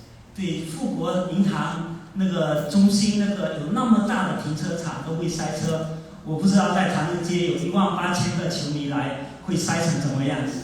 You can think about Wells Fargo has such a enormous parking lot, but nonetheless you still see terrible traffic jam. I cannot imagine how bad the traffic jam can be if more than 10,000 fans will be coming to Chinatown to attend a game. 这只要有会议展览中心的花展、车展、停车位，就更难找到了。If there are flower shows and auto shows, parking is very difficult. 我想这个球馆不管是建设过程，还是投入使用以后，还是现在的那个高速公路上封顶的工程，都会唐人街社区小生意有很大的冲击。I think during the phases of the arena's construction as well as its operation, it's going to bring a lot of challenges to the small business in Chinatown. 我知道费城市政府也有经济税收的需要。Although I know that the Philadelphia city government also have the tax revenue needs. 如果76人队球馆不愿意搬到纽泽西去，我不知道为什么不能够搬在机场附近有很多空旷的地方，仍然不影响费城的收入，还有费城的球迷的需要。If 76ers does not want to move New Jersey, I don't understand why the 76ers would not move to those plenty of vacant spaces around the airport. If they move to the airport area, it does not affect the Philadelphia still getting the tax benefit, just the same. 对，我觉得在那个购物中心那边拆了建，已经浪费了好多时间、好多的财力物力在里面了。From what I see, there's so much demolition, rebuilding around the fashion district. I believe there's a lot of resources have been wasted already. 对，我知道我们华人对投票、对公共的事业不是非常的积极投入。Also, I know that the Chinese, in Chinese community, aren't particularly active in terms of voting or public works. 有些是没资格去投票，有些是不关心这个事情。但是我觉得今年的选举已经有越来越多的进步。Some of the community may not qualify to vote yet, but some just don't care. But I think with this year's election, I see that people have made a lot of progress. 我希望华人、亚裔也对这个美国有更多的参与与关心。I do hope the Asian community will participate more in the building of this country. 包括对市政府的工作。Including the participate more in any things related to the city governments. 我希望市议会跟市长都能够关心我们唐人街真正的需要、真正的心声。I hope the mayor as well as city council will really care what the Chinatown community wants and what they want, which happen. 谢谢上帝祝福你们。 God bless you. I'll say a couple things. One is, yes, there's a lot of traffic. There's, when you have auto-centric arenas where everybody drives, you do have a lot of traffic and flow. If we were to have 10,000 people drive to this arena that's proposed here, it just would never work. It could not work with that. First of all, there's not enough parking for those folks. And second of all, it would cause gridlock that would harm not only the businesses, but most people wouldn't even go to the arena at that point. So the goal is, like we said earlier, is to drive people to public transit. As far as the Chinatown community and the Asian community being involved, there is an EOP, an Equal Opportunity Plan, as far as developing, where they're looking at numbers of 40% of developers being minority, woman-owned, disabled-owned businesses and workers to participate in this development if it was going to move forward. The Chinatown community here is very engaged. I mean, you said they weren't engaged, but as far as I know, they have a lot of events. They have a lot of cultural goals in this community, and they're engaged in a lot of things that happen throughout the Chinatown community. So I think they are very engaged, and I think they do participate in government, and I think they do vote.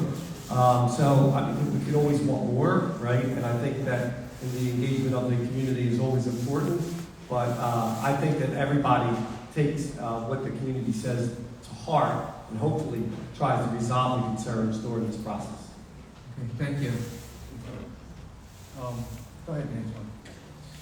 Councilman Squilla, my name is Antoine Tran. I met you a few times. My family had business in Philadelphia for over 20 years, and I live in Philadelphia, moved to Philadelphia in the last 10 years. So I truly have a embedded interest in Philadelphia. So my question is to tie back to the property tax question. So if I understand that it's the $5 million per year, and then $500 for UNO tax kind of equivalent. However, one thing I saw about that is that only 1% an average, like I think the quote says 10% every 10 years. So that averages out to less than 1% per year. Now, as this community and as City Arena is ongoing, I'm assuming the cost is going to go up every year. Inflation costs. I believe in City Council salary goes up. I'm not sure. I think it went up 10%. According to Working Source. So if that's the case, so we're going to have a deficit here, and say in 2010, 15, 20, 30, it's going to be a deficit in terms of keeping pace, in terms of potential cost of increased police requirements, sanitation, public safety. So as that cost goes up, and that 1% doesn't really catch up to it, was the city's going to try to pull that gap from the surrounding neighborhood? Well, I want to add one thing that has nothing to do with the arena, but the city is going to start piloting 2 days a week trash pickup in the city of Philadelphia. So hopefully, not the city, it actually goes from Calla south, from river to river. They're going to do 2 days a week trash pickup. That'll be starting December 2nd. Has nothing to do with the arena, but when you mentioned sanitation, it just clicked in my head. So I think that's a neat opportunity to hopefully try to clean up the city a little more. But as far as the tax, like I mentioned earlier, the current taxes that we receive are far less, and that the fashion district, we're going to stay there and it's struggling the way it is with its vacancies. We also have East Market that's vacant, right? We have a lot of properties on the south side of Market, Walnut, Chestnut. So we know some of the challenges that we have. But as far as saying that the 1% increase, and it does have an escalator, and I'm not sure what that number is, but it averages out over time. It starts at like $5.5 million, and then it averages out to $6.5 million over the 30 years. So it averages out to about $6 million a year with UNO and real estate taxes. But I don't think the city is looking at that as to balance their budget for police or balance their budget during hard times. But that is guaranteed. So even if assessments go down, that'll be a guaranteed income for the city of Philadelphia if the arena was built. And if something else is built there, we would have to see what it was built, what would be built, and then what the tax revenue would be there in order to compare. Somebody had said earlier about, like, you can't compare Seattle or Milwaukee to Philadelphia, and it's the same thing with this development. If we can compare what's there now to what is going to be built, and we can compare maybe if this doesn't move forward and somebody else builds something on there, then we can determine what the change in tax revenue is. But at this point, it's going to be more than what's there, but could it be less than what possibly could go there, yes, but we don't know what that is at this point. Would you have any, do you know who influence would have to make a change to that potential 1% or let it increase, because that's... That was the agreement between the administration and the 76ers on what their pilot was in. And they sort of, from what I understand, I wasn't part of those negotiations, but they looked at the other pilots, the other stadiums in the city of Philadelphia, Wells Fargo. I think they give $2 million a year, a little over $2 million a year. The $1.5 million for like the lake, and then Citizens Bank Park gives maybe $2 million a year. So I think what they were looking at is to all them combined are as much as the Sixers give, and they're 3 separate arenas. So I think the administration looked at as it was a better pilot deal than any of the other arenas that are currently here. Well, this is a way to challenge it. The challenge would be to go back to the administration and the Sixers to renegotiate that. That will be my input for that. All right, thank you. Hello. Good evening, Councilmember Squilla. My name is Debbie Law. I'm born and raised in Philadelphia, Chinatown, and I still live here. My family and relatives home visiting me in Chinatown. We are a little bit nervous. I can speak for 3 businesses in Chinatown, 2 of whom which have been impacted already. One very severely impacted. We were forced to move our location that we were there for 35 years in that location on 10th Street. We had lost our lease because the landlord had asked for a rental increase that's 3 times the amount that we were currently paying for. That's something we couldn't afford. An investor came in and was willing to pay for that rental increase amount as well as a renewal fee. So we've already been impacted. I was personally impacted. I lived above that store for 10 years before I was forced out because the investor decided to rent the entire building.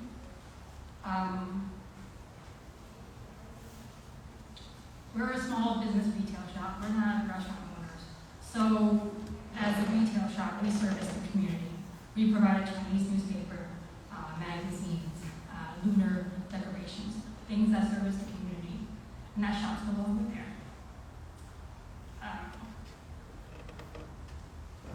I know that offer was too good for the landlord to give up. 3 times the rental amount, which is still cheaper than Center City market rate, right? But it was affordable to us, a local small business that's been here for that many years. Real quick, who did they rent it to? An investor. So then, I'm not disclosing other people's business, but that land is vacant right now because they're waiting for the opportunity to build a franchise. Okay, a franchise is going to that location. That's something we can't stop. So how are businesses, small businesses in Chinatown, going to be protected from these price gouging? You can't control landlords from raising their rents, right? You can't do that. But how is council or city hall going to protect us as small business owners, right? We lost our lease because our 10-year lease was up. We renew our new lease every 10 years, 35 years.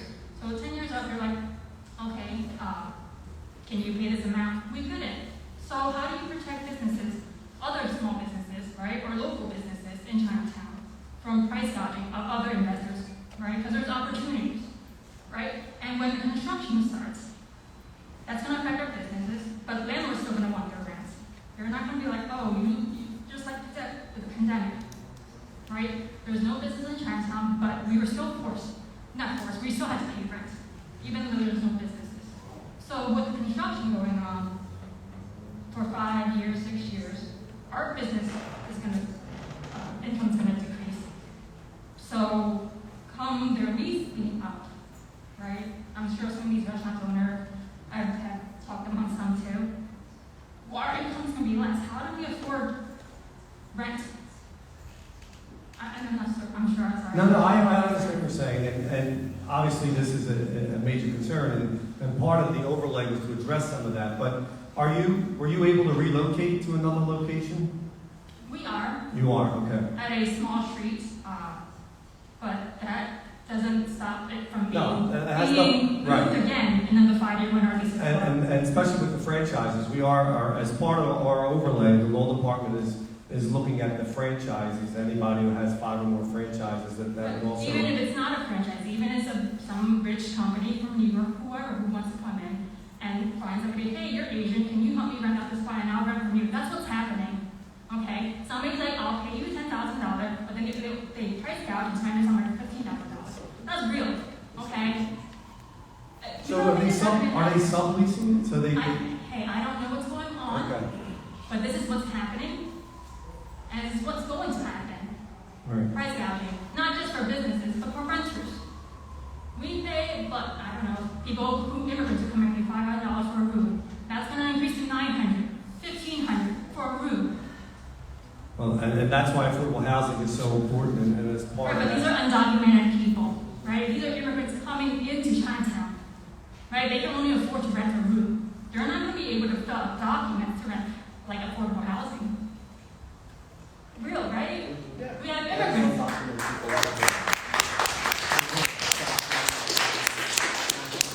Okay, well, affordable housing, I know that we have 11th and winners as far as developing a affordable housing with the community to build true 30%, 50%, 60% AMI, which is low income, to be able to address some of those needs. And with the overlay as part of adding additional, what we're calling inclusionary zoning, which would have a certain number of units provided. You can't control landlords from saying, I want to increase. Well, listen, we can't control, Exactly. you can't control a landlord. Right. You know, I think by putting some restrictions on them, they're going to say, and we already got calls after we introduced the legislation from some people who own properties in Chinatown saying, hey, can you get my property out of this overlay, right? Because they believe it's going to reduce the value of their properties. And we say, no, it's not, it's not going to reduce the value of your properties. It's just going to make them stay more in the need that we see here in Chinatown. But if somebody wants, if a landlord wants to, at the end of your lease it to somebody else, as a government, we can't stop them from Well, it's not that they So want more money. I think Debbie, your point is, I want to get to the other speakers. Because your point is that gentrification is happening, small business are being priced out, and no set of laws is going to stop that. Right? Yeah, thank you. I don't want to interrupt you. I just want to give other people a chance. So again, we're going to, 8:28, 8:25.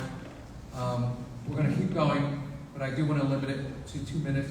If you have a question, If you could ask the question, if you want to email me the other concerns too afterwards, if we could get to the question, we could try to answer all the questions. And then, like I said, you can always email additional input. Thank you, Councilman Squilla, for coming tonight, for being representative for District 1, and coming to answer our questions. My name is Eric Lee. I've lived in Chinatown for the last 10 years. I've been very happy to live here. I think what a lot of people have been talking about tonight in terms of Chinatown businesses, there's a lot of focus on restaurants, but what I've come to really appreciate in this area is that Chinatown is more than just the restaurants that you see on ground level. Chinatown is the people, Chinatown is the businesses that support that community. And I also want to say that in the community impact assessment, assuming that everything goes well, in the best case scenario, with a 40% reduction or driver share, right? It said that Chinatown businesses are expected to be harmed at a ratio of 2.5 to 1. That's what the community impact assessment says. I also want to say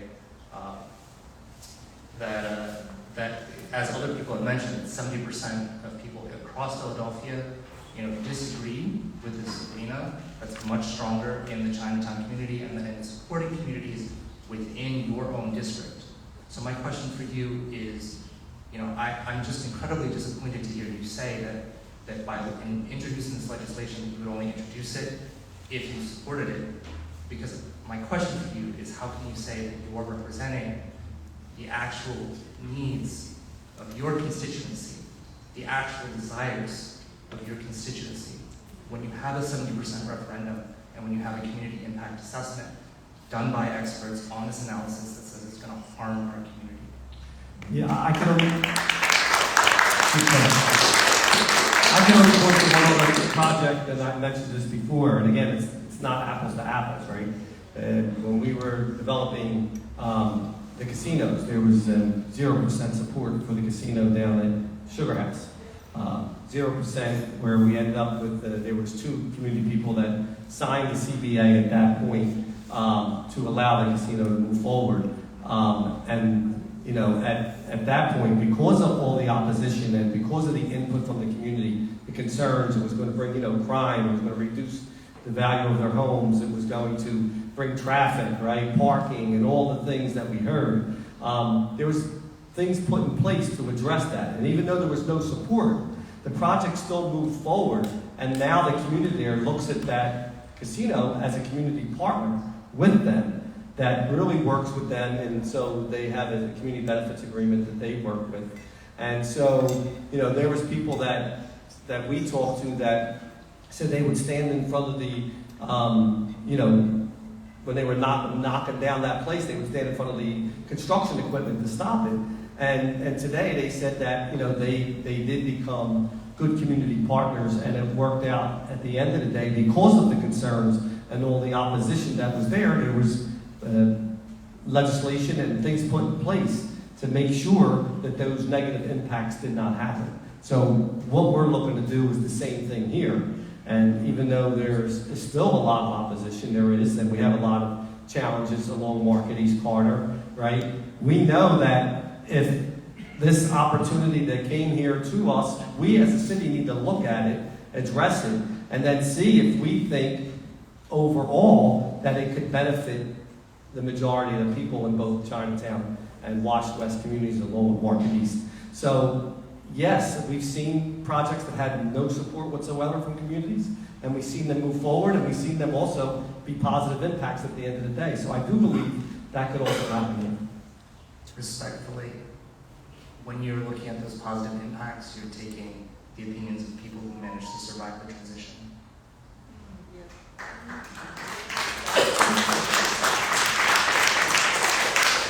Good evening, Councilman Squilla. My name is Gary Lee. I've lived or worked in Chinatown for decades.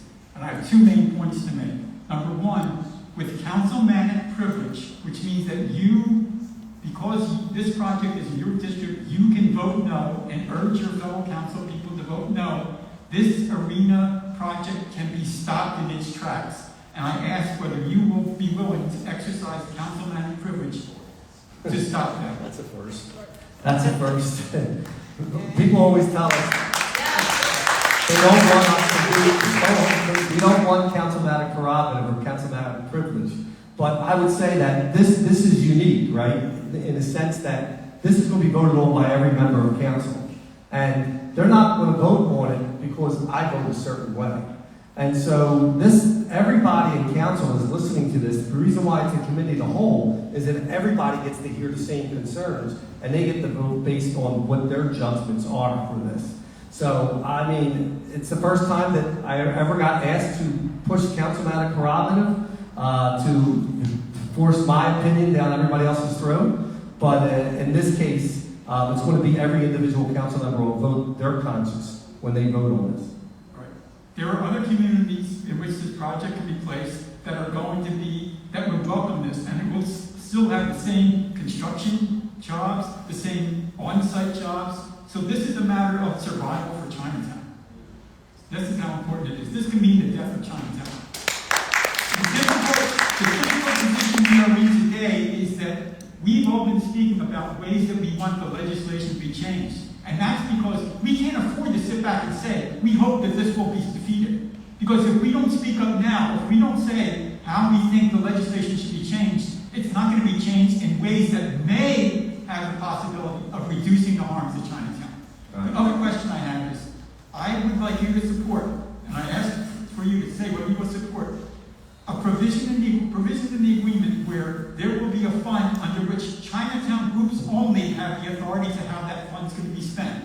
I don't want a fund where there are going to be other organizations, SEPTA, even Washington Square West, where they're going to have a say in how that money can be spent. Number two, the persons who should be responsible for this other agreement should not just be the Development Corporation, which eventually may go bankrupt, but the 76ers ownership structure. Number three, that agreement should be separately built, should be not only in the legislation, but in a separate contract, so that if the legislation is later changed, we're not going to be undone by an amendment to the legislation. The other part should be that this agreement should be enforceable over the time that the arena is in existence. Not 30 years, which may be lower than the number of years that the arena is in existence. And if there is a breach of the agreement should provide that the Chinatown groups can bring an enforcement action and your attorney fees will be paid for that. That's what we I want to say this, that I pushed really hard to have the arena district in there. It's not just Chinatown, because it includes Chinatown and Wash West, in both communities. So they would get to decide how that money is being spent. But as far as the enforcement mechanism, because it is part of the legislation, because the CBA is part of the legislation, it won't be enforced by outside attorneys. It'll be enforced by the City of Philadelphia's legal department, and the city solicitor will enforce it. So that lawsuit will be brought by not an attorney, but by the City of Philadelphia if there's a breach in any of those agreements. I don't want to rely on the city law department. I'd rather rely on the Chinatown groups themselves to decide whether there's a breach and to bring an action. For us to rely on the city when they may be not in keeping with our interests to decide, don't let a breach go. Don't let a breach go unaddressed. I want it to be fair to Chinatown. The Chinatown group should have the authority to bring an action. And it should be a separate agreement so that if the legislation is changed by some future mayor or some future council, we're not undercut with the provisions that you envision in this agreement, in this legislation. I just want to say this. Honestly, we do want to change it too, because there is an option for after 30 years for the team to renew their lease, right? So what we're going to change is if they renew their lease, they have to also renew and negotiate a CBA before their lease would be renewed. So that's something that's not in the current legislation that we will be changing in the future. But as far as, Chinatown could bring suit against but the challenges are, by putting that weight and pressure on a community group to do that, it really leaves you out in the open. And you're dealing with millionaires, billionaires, right, to have resources and endless dollars, where I would rather have, I know you don't want the city to do this, I would rather have the city pay and fight that. And the city can even hire outside attorneys to do that type of work. But to put that on the community, I think is, my opinion, is asking. But that's why I want a provision that if we're successful, that we get our lawyers' fees paid. I think then we won't have trouble getting lawyers to represent the community's interests. Okay. But to protect Chinatown, we ought to have this. We ought to have something separate for us, not where other groups can have the authority to say how the money is going to be spent. Okay. Thank you. I'm a homeowner in Chinatown in 2020, and I'm concerned about the community benefits agreement, which had no community at the table to negotiate that. But in addition to that, one of my questions is really about gentrification. So as a homeowner, the rising real estate taxes has really brought concern for home ownership and being able to stay in this community as I soon to be retired. And this idea of a TIF, which relies on increases in tax estate, I know there was a recommendation to try to keep real estate taxes steady for current landowners, and I just wanted to see, is that in the legislation? The TIF is something we're working on, but as far as, because of the state uniformity clause, we can't tax freeze in area. You can't, geographical area, you can't say that their taxes never go up. But what the TIF was designed to do, where is if it does go up, the capturing the additional value to put back into the community was a way to offset that. Because legally, because of the state's uniformity clause, we can't go and say, all right, these boundaries right here, their taxes would never be increased. We don't have that authority as a city, as a municipality to do that. But can you control the percentage of tax increase, because it's been terribly high for the Chinatown community? As far as OPA and assessed values, it's very difficult. At one point, there was a ballot question that separated OPA and BRT. OPA is almost property assessment, BRT is Board of Revision of Taxes. And what happened was, they didn't want city involvement. They don't want government involvement in the assessment of properties. So that is based on calculus of professionals supposedly that go out there and do that. I would like to possibly one day be able to cap that so you can have a capital assessment so it can never go more than, say, 5 or 6% in a year. We see in some of our instances where OPA, we saw 30, 50, 80% increases in assessments. Our taxes don't go up, but your taxes go up because our tax value don't go up, right? The multiplier doesn't go up, but the assessment goes up, so now you pay more in taxes. So what we've been doing for homeowners is increasing the homestead. So as council, as you know, we just raised it this year from $80,000 to $100,000. That means that the first $100,000, if you're a homeowner, is tax-free. So if your house is worth $250,000, you would only pay tax on $150,000. So we were putting safeguards in place. Also, we put a senior freeze, and now we're putting an income freeze on your. You could apply for this based on your income, and you could freeze your taxes at what level is today for the future, so that you know if you meet that low income threshold or you meet that senior threshold, that your taxes could be frozen. So, council, we have provided some safeguards in place for that, but as far as the geographic area, we can't do that.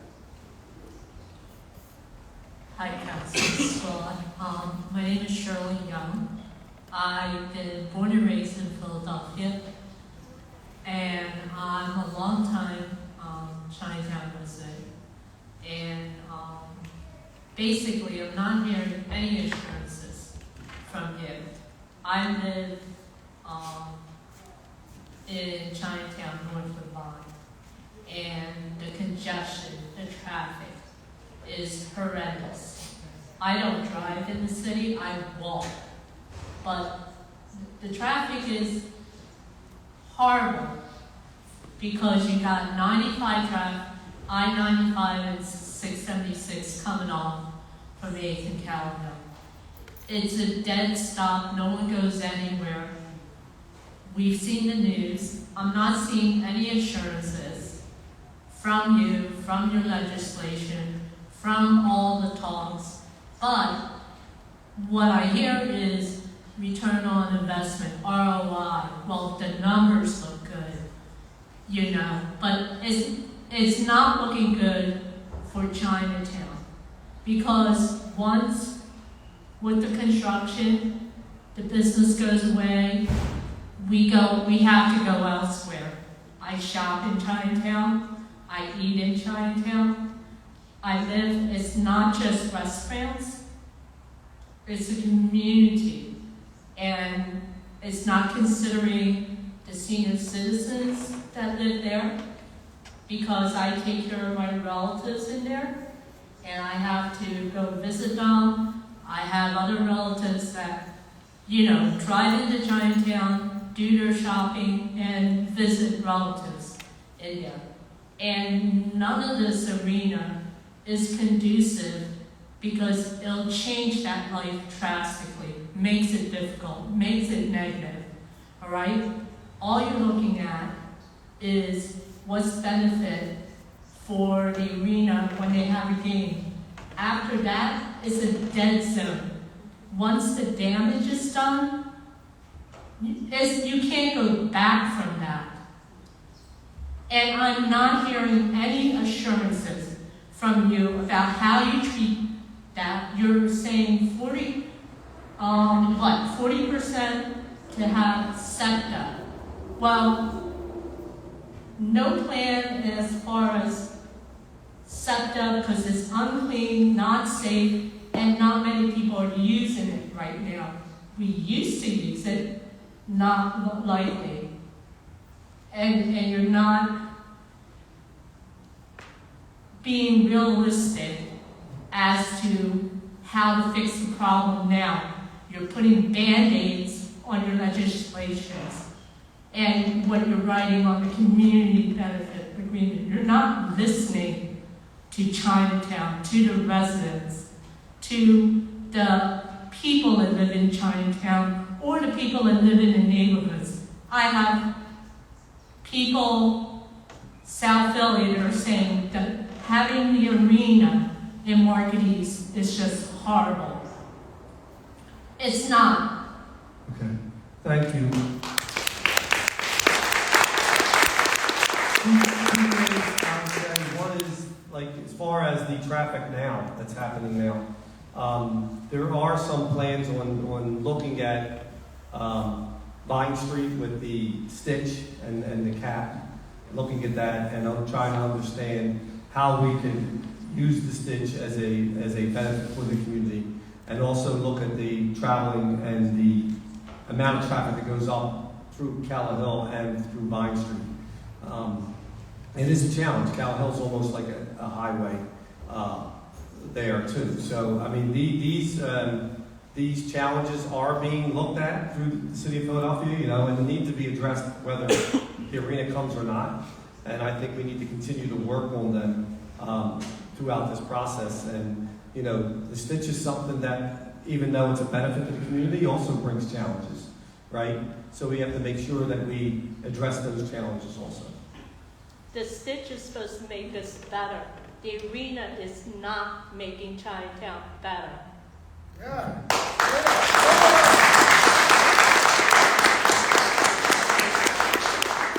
Hello again, Councilman. Max Mishaka again. I was thinking on what you said about the clawbacks. I was under the impression that the arena was not getting any money out of the city of Philadelphia. What exactly would we be clawing back? It would be a monetary fine for not reaching the goals set forth in the plan. Okay, so not a clawback, just a apply, which I'm a big fan of. Thank you. Thank you. Yeah, Councilman, name Sam. I got a question. Very simple question. You are the one instituted the site for the Sixer, right? Am I right? I'm doing the what? Introduce the site for the Sixer. Introduce the legislation? No, yeah, okay. You introduced the bill for the Sixer, right? Yes. So, you have power to stop it. Okay? Am I right? Well, now that's introduced, no. I mean, no, you introduced the bill. I introduced okay, it. you have power to stop now if you want to. But if it's your council. Okay. It's my council. Right. My council. You're my I council. said I would support the bill. If I introduced it, I would support it. So you support the bill. You want to kill the bill. No. That's right. Right. That's mean you hate Chinatown. You don't like Chinatown, that's why. No, I didn't say that. You don't like it. I know that. I know, Councilman, I know that. Okay. You don't like Chinatown, that's why. You don't stop the bill. You don't want to walk away. Okay? You just you do the talk and talk, walk and walk. That's it. Thank you. Thank you. Well, thank you all. I do want to say that I really appreciate everybody's comments and questions and concerns. And again, also, feel free to reach out. And as this legislative process rolls out, if you have additional questions, be happy to work with you and see how we could address those concerns as part of this process. So thank you all for coming out today. Thank you, PCDC and John for having us. And hopefully I'll probably see a few of you guys in the hearing coming up tomorrow and on Wednesday. Thank you, Councilman. So if someone wants to call your office, what's the phone number? 215-686-3458. And if you want to email me, it's Mark, M-A-R-K, .Squilla, S-Q-U-I-L-L-A, at phila.gov. That's phila.gov. Great, thank you. Thank you. Thank you very much. Have a good night, everyone.